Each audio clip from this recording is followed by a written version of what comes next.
Okay, keep going. All right. There are certain people that are exempt from fasting Ramadan, but they still get the blessings of having fasted Ramadan.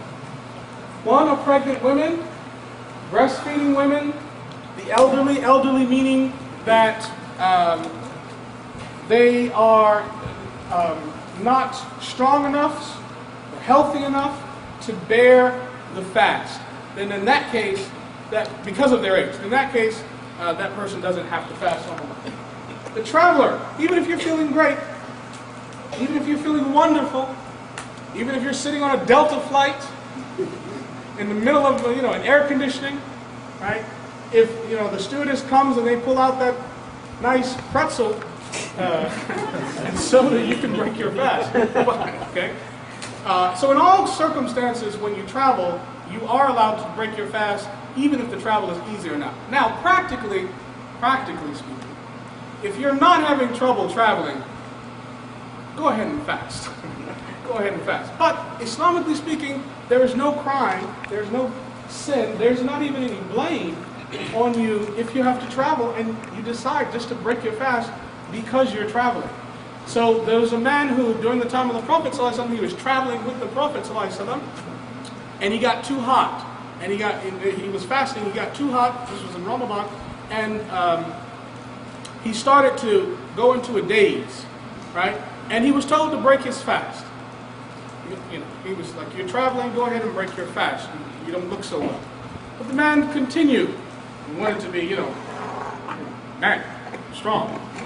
And so what happened was he passed out and he fainted. And the Prophet ﷺ got very upset. He said, "Laysa min al-birri as-sawm fi safar."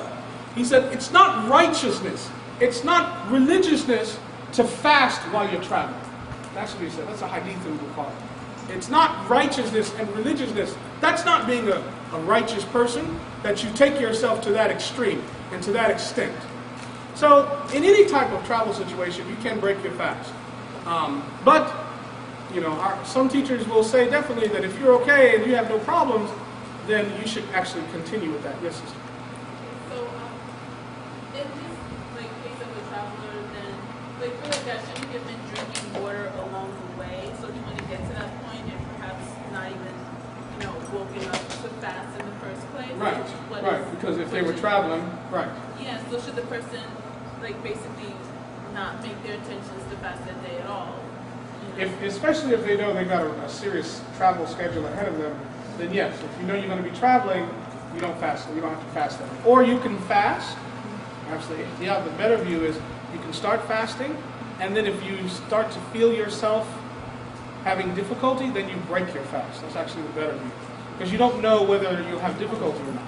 So what a lot of teachers do is start to fast anyway, and then if something happens, there's some difficulty, then they break their fast. Or if they can continue, then they continue, and that's it. Yes. And then I'll come to the brother. Being exempt implies you self-make up. Yes, being exempt means you don't have to fast, but you should do something else, which is in the next slide. Yes, brother in the back and then sister. Yes.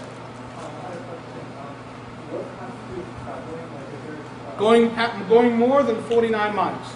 Going further than 49 miles. So if you go past 49 miles, you're traveling. So hold on just a second. It doesn't matter if,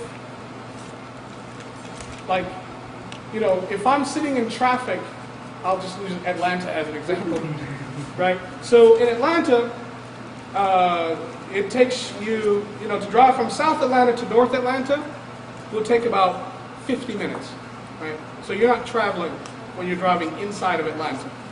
Even if I'm sitting in traffic in Atlanta for 6 hours, doesn't matter.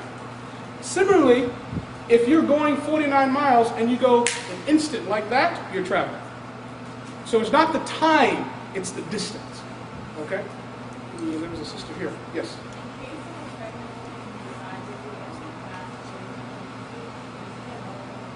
No, she gets a reward, yeah. What I should clarify that. People exempt from fasting means people exempt from the obligation to fast, and they're allowed to break their fast and then do something else in return. There was a sister here? Yes. Yeah, but you already answered the question. Okay. Then there was a sister here. the time frame that you're traveling? No. So if you're traveling for like a whole month or 2 months. Oh, well, that's different. Yeah. So if you, in terms of the time, how long you're traveling, yes. There's actually scholarly difference of opinion on that. Some scholars say that if you've got like a maximum of a week, 6 days. After that, you're not traveling. But the better opinion is if you are traveling and then your travel gets delayed like to a month or something like that, even if it gets delayed a year, you're still traveling. Because if you're still psychologically in the traveler's mode, you haven't made your intention to not travel. If your intention is there, then you travel. Yes, sister. I can't hear you. It depends on her doctor. Depends on her physician. So in Islam, all pregnant women and breastfeeding women are almost required to get consultation or consult with their physician before fasting. And whatever the physician says is what you should do. That becomes a fatwa for your situation. That is almost binding on you. So it's all relative, it's all very subjective, and only the physician can determine that because they know the in particulars of that sister's situation. Yes, and then you sister.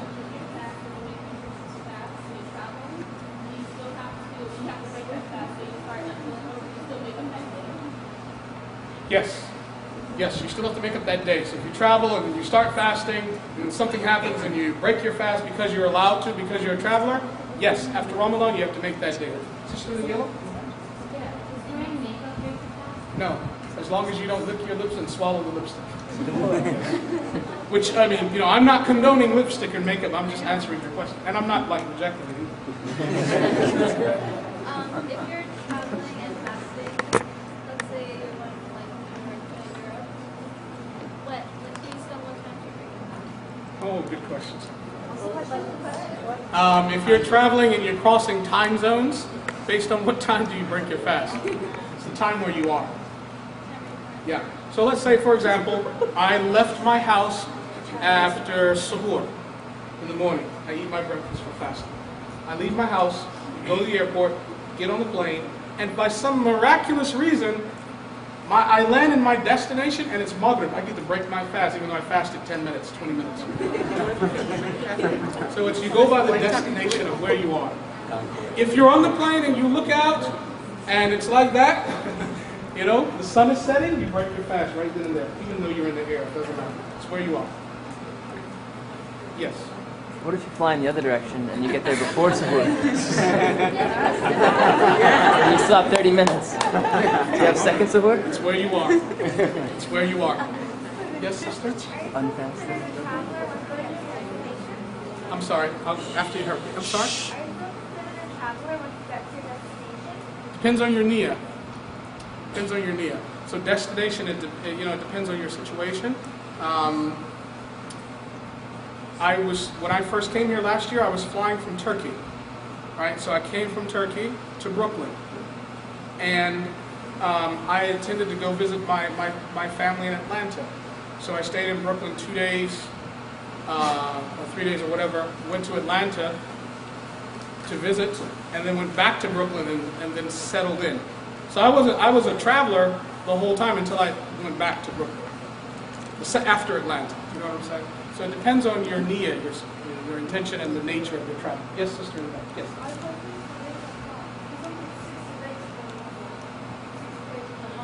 It depends. We're going to get to that. That's on one of my slides.